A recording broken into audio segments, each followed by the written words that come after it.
Welcome to the MBI.com. This is John's reports for the 28th. Well, it finally happened. They were running up against the deadline, and the EU, guess what? Oh, they made a deal. And here's the thing, at the end of the day, any deal means that the EU is paying more in the sense that there's going to be a 15% tariff on their products coming in, leveling the playing field, something that, would never have happened under, Biden or the previous administration. So, from that standpoint, it's a net win for the U.S. again, and Trump comes out ahead. Plus the guarantees and commitments to buy U.S. energy, and that what we expected. They didn't have much of a choice, and it just shows that when the U.S. decides to be tough, who's going to stand up against that? You don't have a choice. From a market standpoint, Cyan under red, always buy. It's pretty straightforward. It's been pretty clean. Not a whole lot of movement. I mean, we're still moving up, and it's only going to take just one brief move to fill back all of this because it really hasn't gone very far. But it's just a steady. What is your alternative? You're going to go into bonds. Yeah, you could, but not a whole lot of benefit there. The only advantage in being in bonds right now would be if the Fed actually does make the cut. And after Trump did his nice PR walk with the Fed chairman, it's possible, maybe that was enough to soften things and put enough political pressure on him with the over budget of the building costs with the Fed. Kind of an implied threat that he's mismanaging things. We'll see. He seems pretty staunchly against anything Trump's doing, but the tariff narrative that they tried to play out did not work and amounted to nothing. So, from an NQ standpoint, again, magenta over yellow on the MBI reading still below. Which, usually we look to around 8 or 9 before you start getting there, and definitely above 10 before there's enough short interest to really do anything. So this is just all about buyers and whether or not they have any interest in selling. We're not seeing. From a treasury standpoint, again, it's pretty modest from a yield standpoint. We're nowhere near where we were at the peak, so not as attractive as it was, but clearly an indication that nothing's really moving a whole lot from that front. And this is unfortunately the stagnation area of it.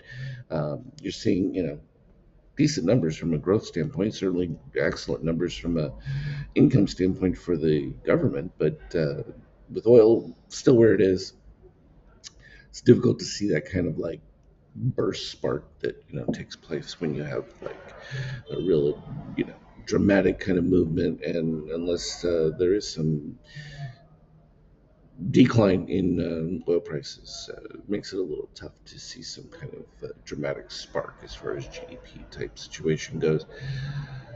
Over time, as prices continue to elevate and so do wages, and that becomes relatively less, but um, still above where it should be. And from a euro standpoint, of course, this should be the beginning of steady erosion from the euro. We started to see that even Germany now is looking to be in deficit spending going forward over the next few years. And it's just going to become the same spiral that Greece was, only spread further out. Gold giving back a little bit because that does dampen inflationary concerns dramatically. And as these deals are finalized, and I think they were finalizing the UK deal as well while Trump is overseas, and it's all going to end up as an advantage to U.S. producers. Everyone will argue that all customers have to pay more. That's inflationary. You don't have to buy a EU product. I mean, it's such a simple construct.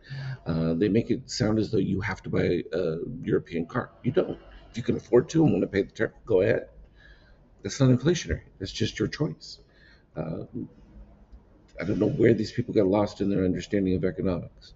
Bitcoin, again, these are still favorable. We'll see where the spending starts to come in for the U.S. As we get into the fall area, but that'll be an interesting one because could put pressure on Bitcoin in that. Of course, ETH still on the high flying disc there from the excitement of all the crypto bills that have been passing.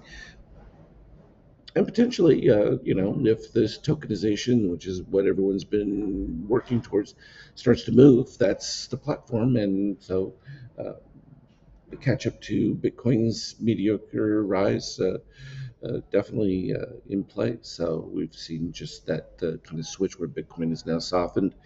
Everyone moved into ETH, and how is that any different than any other class of asset where one gets hot, gets too hot, you move into another one, that one gets hot, and then it flips back. It's just a cycle. Speaking of which, we had the 50K. We had sold out of the long position there when we had the brief retrace. It held up fine, well above the 76%. And then Magenta started rising, even though MBI White had taken a brief lead. Boom. And there really wasn't any change in cyan under red throughout that. And DOC still staying below, also another huge bonus. Now it's kind of popped back above, but you get that huge separation. That's the gap up to the higher as the fear of tariffs and the looming trade war has ended. And you can see it was pretty straightforward from Friday's action, and then the excitement in Asia over European setup. And when we move to the European session, of course, yeah, there's selling going on right now from that nice little write up. But there are going to be a lot of European producers not happy because they can't compete in the U.S. Never have been able to. Even recently, we've been looking at the reports on the amount of hours worked relative to the U.S. It's just not even close, and that has a real impact. You're just not uh, doing enough to keep up with where the current world economy is producing, and that will have its impact over time, and we'll see it. So this euro at 117 is kind of crazy, but it is what it is. We go with where the trade is, and that's where the fear element had moved to. And I think now that starts to rebalance because what's your point in having a euro at this particular stage? Not a whole lot. So that's a separate one. From a broader market standpoint, though, we're just going to continue to follow the readings here.